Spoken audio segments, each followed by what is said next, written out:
না, ইনকে করে আর হবির লয়, 3 দিন পার হয়ে গেল, বেটার তো কোনো খোঁজ খবর পাচ্ছি না। এই মুখে শুনেছি মজনু নাকি বিষ খেলে শামসু চেয়ারম্যান মেরাল দিবস চাচ্ছিল, এটা তো আমার বিশ্বাসই হচ্ছে না। এত খোঁজা খুঁজির পরেও বেটাক তো আর খুঁজে পাচ্ছি না। এই যে খোঁজার ওপর থুসি, ও কোনোটি তো তার খোঁজ পাচ্ছি না, কুটি যে গেল আল্লাহই ভালো জানে। দেখি এনা চেয়ারম্যানের বাড়ির যাই, এই 3 কুলে চেয়ারম্যান ছাড়া তো আর হামাকারে কেউ নাই, ওটি গেলে একটা ব্যবস্থা হবেই নি।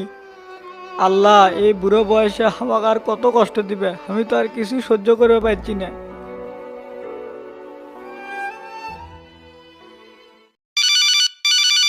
চেয়ারম্যান সাহেবকে মা ফোন দিছে, কি যে কই ভাবেই তো পাচ্ছি না। দেখি রিসিভ করি, শুনি তো কি কয়। কেরে বান্ডি, তোরা সেরা কোনো কামেরই লোস, একটা লোকে খুঁজতে এত সময় লাগে হে? খুঁজে না পারলে ভালো করে কয় হে, মাঠে আমি নামিচ্ছি, দেখ কেঙ্কা করে খুঁজে বাইর করা লাগে। ভাই আমরা তো সারা মূল্য খুঁজছি কিন্তু শালাক পাই নাই। মনে হয় ওই জঙ্গলের মধ্যেই লুকিয়ে আছে, শুনলাম 3 দিন আগে জঙ্গলের দিকেই গেছে। জঙ্গলে মজ্জান গাছে, তাহলে ওটি কোনো এক জায়গায় ঘাপটি মারে বসে আছে। শোনেক বান্টি, আমি এত কথা শুনবে চাই না, যে কোনো মূল্যে মজনুক আমি চাই। শালা আমার এত বড় ক্ষতি করবে চাইল, এটা আমি না শুনে ছেড়ে দেবো মনে করছো? ওর আমার খুব দরকার, দেখি কেরায়ের পেছনে কাটিলে দিচ্ছে। ভাই আপনি কোনো টেনশন নেন না, জিঙ্কে করেই হোক ওই শালাক আমরা খুঁজে বাই করবই। এখন আমরা জঙ্গলের দিকেই যাচ্ছি, দেখি এর কোনো হদিস পাই নাকি। আচ্ছা যা, আর কি হয় না হয় ফোন করে আমাকে জানাস। ঠিক আছে ভাই, জানা মনে রাখলাম তাহলে। আসসালামু আলাইকুম। ওয়ালাইকুম আসসালাম।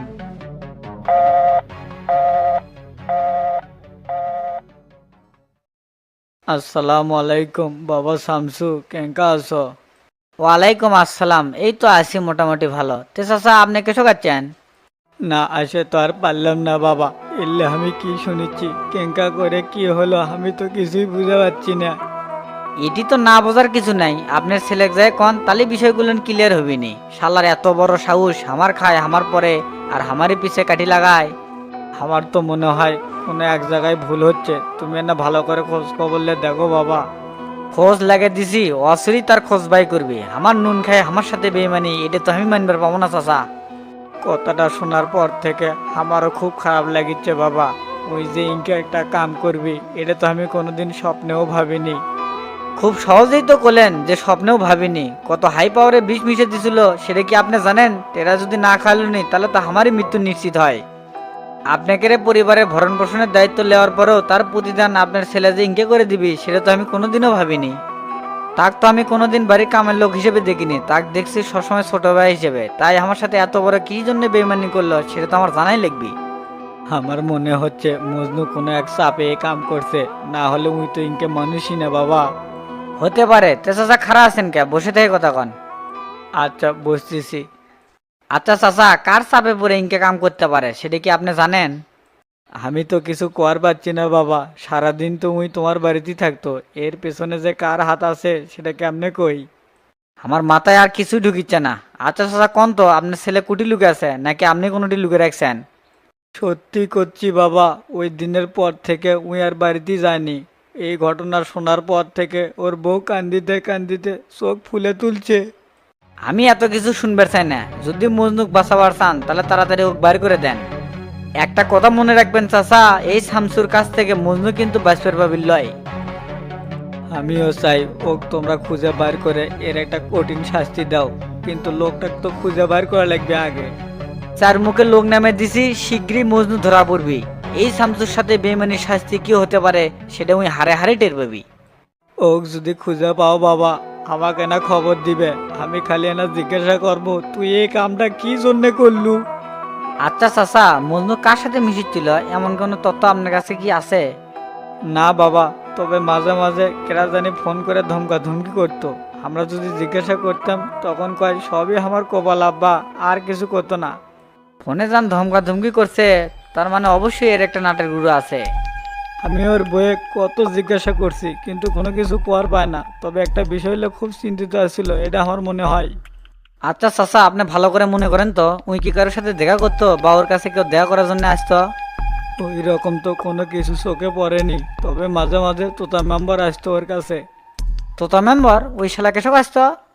তোতা মেম্বারের কাছে আমার বাড়ির জমির দলিল ছিল, কিছু টাকা লিছিলাম আমার চিকিৎসার জন্য, ওই টাকার জন্য মাঝে মাঝে আমাকে বাড়িতে আসতো। টেকা দিতে দেরি হচ্ছিল, তার কারণে বিভিন্ন ধরনের হুমকি ধামকি ভয় ভীতি দেখাচ্ছিল। তোতা মেম্বার এর পিছনে থাকতে পারে কি? বিষয়টা আরো ভালো করে চিন্তা করা লাগবে। চাচা আপনি এখন বাড়িতে যান, মজনুক ধরলে আসল ঘটনা সব জানা যাবে। আর এর মধ্যে মজনু যদি বাড়িতে আসে তাহলে আমার সাথে দেখা করে কেন, ভয়ের কোনো কারণ নেই। আচ্ছা বাবা, তাহলে এখন আমি গেলাম। ঠিক আছে যান, তাহলে পরে আবার দেখা হবে নি। আসসালামু আলাইকুম। ওয়ালাইকুম আসসালাম।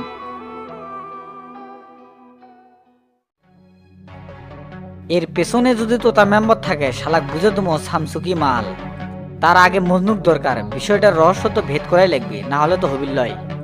ইনকে করে হাত গুটে বসে থাকলে তো হবিল লয়। দেখি বান্ডিকে আবার ফোন দেই তো, জঙ্গলের মধ্যে খুঁজে পাইলো নাকি।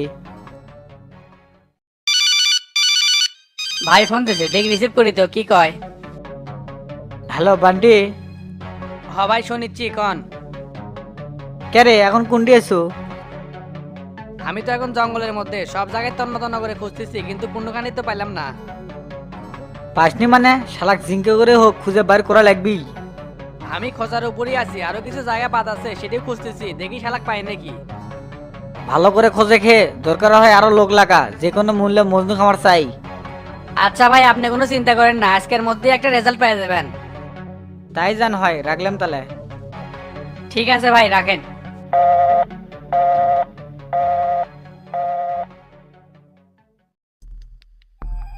মানুষ যে ইনকে বেইমান হয় আগে জানতেছিলাম না, সবিক চাচা আমার সাথে ইনকে বেইমানি করবি আগে বুঝে পারি নাই। 2 দিন ধরে ফোন দিচ্ছি, ফোনও রিসিভ করে না। আমি একটা বিপদের মধ্যে পড়ে আছি, খোঁজ খবরও নেয় না। এমুকে খবর পেলাম চেয়ারম্যান সাহেব নাকি সব মেম্বারে নিয়ে মিটিং ডাকছে। এখন আমি সেটি যাবো কি যাবো না সেটাই তো বুঝে পারছি না। হুম্মুত করে একটা কাম করলাম, আমি হলাম জনপ্রতিনিধি, এটা কি করে আমার ঠিক হলো? লাশটা খুঁজে পালেই তো পুলিশ তদন্ত করা শুরু করবে, আর ফোন ট্র্যাকিং করলে আমার নাম্বার তো চলচলা হয়ে চলে আসবে। জিঙ্কে করেই হোক এই বিপদের থেকে কাটে ওটাই লাগবে, আর যদি ফাঁসা যায় শফিক চেয়ারম্যান তোক নিয়েই ফাঁসমো।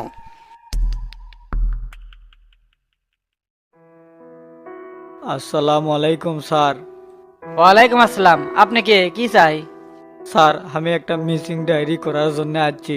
আমার বেটা 3 দিন হলে হারিয়ে গেছে। ও আচ্ছা, মিসিং ডায়েরি যার নামে করবেন তার নামটা কোন আর তার ঠিকানাটা কোন? স্যার, আমার বেটার নাম মজনু, বাড়ি শোলদুগরি। 3 দিন হলে তা কোনো খুঁজে পাওয়া যাচ্ছে না। শামসু চেয়ারম্যানের বাড়িতে সে কাজ করতো। শামসু চেয়ারম্যানের বাড়িতে কাজ করতো, সেই লোক 3 দিন হলে হেরে গেছে। কো চেয়ারম্যান তো এই বিষয়ে আমাকে কিছু কয় নাই। সেটা তো আমি ঠিক জানি না, তবে যতটুকু শুনলাম চেয়ারম্যান এক মারে হাল দেওয়ার জন্য খাবারে বিষ মিশেছিল বলে আমার বেটা। সেই খাবার শামসু না খায় তার লোক টেরা খায় হাসপাতালে ভর্তি হয়েছিল। কি করছেন এগুলা? এত কিছু ঘটে গেছে আর আমি এগুলা কিছুই জানি না। স্যার, বিষয়টা নিয়ে আমি খুব টেনশনে আছি। আপনি আমার বেটা খুঁজে দেন, ওর মুখ থেকে আসল ঘটনা শোনা যাবি। ঠিক আছে চাচা মিয়া, ওই রুমে যায় ডায়েরিটা এন্ট্রি করে দিয়ে দেন, বিষয়টা আমি দেখতেছি। স্যার, আপনি আমার বেটাকে বাই করে দেন। আমি বৃদ্ধ মানুষ, কুটি যাবো কি কর্ম কিছুই বুঝিচ্ছি না। আমরা যথাসাধ্য চেষ্টা করবো, আপনার কোনো টেনশন করা লাগবে না, এখন আপনি যান। আচ্ছা স্যার, আমি ডায়েরিটা করে চলে যাচ্ছি। Sentry, sentry. Yes sir. এখনই গাড়ি বের করো, শামসুর বাড়িতে যাওয়া লাগবে। ওকে স্যার, বের করতেছি।